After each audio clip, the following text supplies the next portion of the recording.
प्रिय बच्चों, good morning. आज हम पढ़ेंगे यण संधि जो कक्षा 10 में है। 10 में 2 संधियां हैं, यण और वृद्धि संधि, जिनको पढ़ेंगे। यदि ह्रस्व या दीर्घ, ह्रस्व या दीर्घ ई उ ऊ, यानी ये जो ई है, ई इसका उच्चारण में कम समय लगता है, ये ह्रस्व है, ई दीर्घ है, ऐसे उ ह्रस्व है, उ दीर्घ है। दृ और ऋण के बाद कोई असमान स्वर आए तो उनके स्थान पर क्रमशः या व रा ला हो जाते हैं। अब इसके कुछ नियम लिखे हैं। देखा, ई धन भिन्न स्वर, कोई भी भिन्न स्वर आए तो या और प्लस स्वर या हो जाता है आगे का स्वर। उ और उ धन भिन्न स्वर तो ये वा हो जाता है। ठीक, फिर कोई स्वर आएगा। ऋ और रा भिन्न स्वर तो रा हो जाता है, ला का ला हो जाता है। अब इससे कुछ उदाहरण दिए गए हैं इसमें, जैसे इति प्लस आदि, इसका शब्द जो बना है इत्यादि, तो इत में देखो ई है, ई की मात्रा है तो ई है, ये आ है यहाँ पे तो बराबर हो गया या, तब यहाँ पे ये या लिख दिया गया। ठीक, इत्यादि। ऐसे अति धन अल्प, अत्यल्प, तो अति में ई की मात्रा है तो यहाँ ई लिखा गया, यहाँ आ है तो यहाँ आ लिखा गया, तो ये दोनों मिलकर या हो जाते हैं, या हो जाते हैं, इसलिए यहाँ पे ये या आ गया है। इसी प्रकार से अब इसमें ई वाले हैं, फिर ऊ वाले उदाहरण, नदी प्लस उद्मी, ठीक, तो नद्युद्मी, ऐसे ई और ऊ का यह हुआ। ऐसे प्रति प्लस उपकारा, प्रत्युपकारा, ऐसे ई हो गया और ऊ है, इसका यू हो जाता है, प्रत्युपकारा। मधु प्लस आदि, मध्वरि, मधु का ऊ आ गया, ऊ की मात्रा लगी है, और ये आ गया तो ये हो गया वा, तो यहाँ पे मध्वरि हो गया। वधु प्लस आदेशा, वध्वादेशा, ऐसे वधु में ऊ धन आ, ठीक, ये दोनों बराबर बन गए वा, तो यहाँ पे वा आ गया, दीर्घ हुआ, क्योंकि ये दीर्घ है इसलिए यहाँ पे दीर्घ आ गया। इस प्रकार से मधु प्लस आदि मध्वय, वधु प्लस आदेशा वध्वादेशा। फिर है पितृ प्लस आदेशा पित्रादेशा, पितृ में दृढ़ की मात्रा लगी हुई है, फिर अ है तो ये नियमानुसार रा हो जाता है, तो यहाँ पे रा हो गया। ऐसे धात्र प्लस अंशा, ये भी नियमानुसार ऋण की मात्रा है, ये अंग है, आ है तो आ का रा हो गया, क्योंकि ये यहाँ अनुसार था तो यहाँ अनुसार हो गया। फिर लड़ा प्लस आकृति, लड़ाकृति, ये आपका इस नंबर 4 नंबर का है, तो लड़ा में लड़ा है और प्लस आकृति है, तो ये दोनों मिलकर ला हो जाते हैं इस प्रकार से। अब इसके बाद में आप जो है वृद्धि संधि पढ़ेंगे।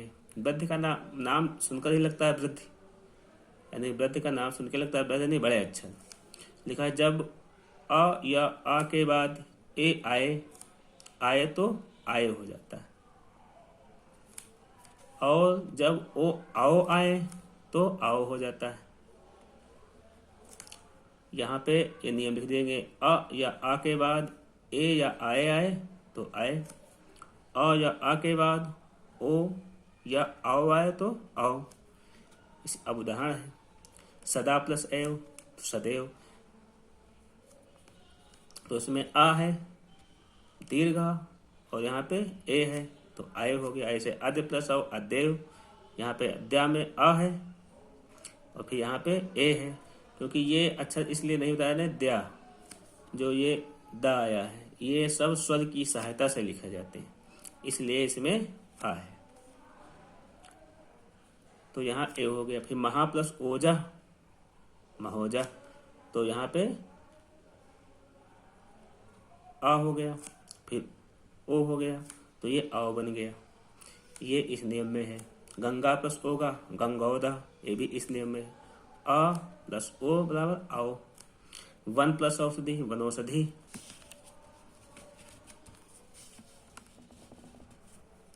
वन प्लस औषधि वनौषधि, इसमें अ है और यहाँ पे आओ है तो आओ हो गया। अब थोड़ी एक पहचान इसमें लिखा है हमने आप लोगों के लिए कि परीक्षा में कभी कभी पूछते हैं कौन सी संधि है, ये सब लिखा होगा। सदैव में संधि बिछाइए, बताइए। तो संधि जैसे ऊपर आपको दिया है,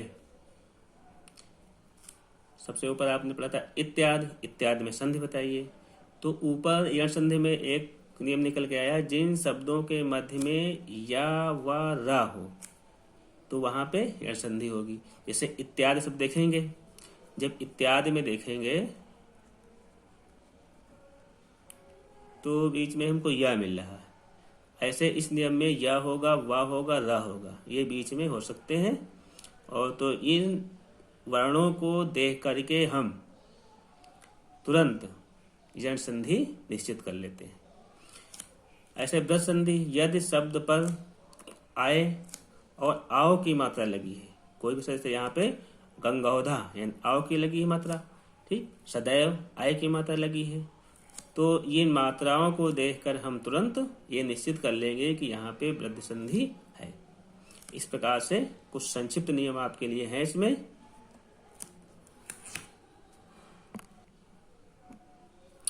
अभी स्वर संधि, अभी आप पढ़ रहे थे, स्वर संधि के भाग में एक और संधि आती है जो आपके कोर्स में तो नहीं आती है लेकिन जान लेना आवश्यक है।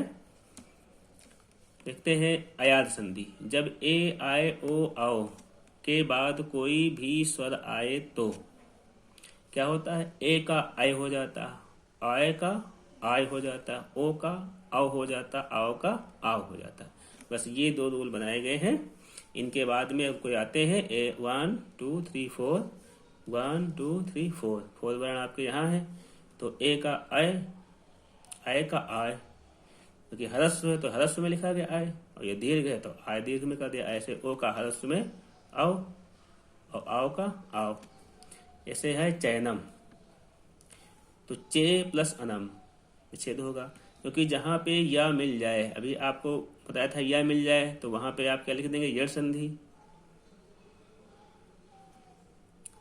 यहां पे भी या है, लेकिन तुरंत जब विच्छेद करेंगे इसमें, ठीक, तो इसको चे है प्लस अनम, ठीक, तो इसमें ए की मात्रा आई क्योंकि यहाँ पे अय है, ठीक, चा जो वर्ण है या आ की सहायता से बना है तो चा प्लस आ अय हो जाएगा। तो इसलिए यहाँ पे इस संधि में अयाज संधि होगी। तो जहाँ पे पहचान है कि इन आय आय, जैसे नयनम, ये नाय, नाय का तो आय लग रहा है, गाय का आय है। ऐसे पो प्लस अना पवना, ठीक, तो यहाँ पे अव है, यहाँ पे भा, यहाँ पे भी अव है, भा है तो भा आ की सहायता से है, यहाँ पे भी अव है, पौ प्लस का, ठीक, यहाँ आ है तो पाव हो जाएगा, पाव का। ऐसे पौ प्लस का पाव का, ये दो बार लिख गया है। फिर भव प्लस उ का भाव का। तो इस प्रकार से ये संधि है, फिलहाल आपके कोर्स में नहीं है, और इस संधि को आप लोग पढ़ेंगे, समझेंगे, लिखेंगे। उदाहरण परीक्षा में इन्हीं संधियों में से कहीं ना कहीं मिल जाते हैं, और यदि नियम आप कायदे से पढ़ेंगे, समझेंगे, तो आगे भी आपको जब प्रतियोगी परीक्षाओं के लिए जाएंगे तो उसमें भी आपको अवश्य सहायता करेंगे, क्योंकि इसी में से सब आता है, कहीं अलग नया कुछ नहीं आता है। बच्चों, यदि आपको ये वीडियो मेरा अच्छा लगता है तो लाइक ज़रूर कर दिया करें, ताकि हम ये जान सकें कितने बच्चों ने इस वीडियो को अध्ययन किया है।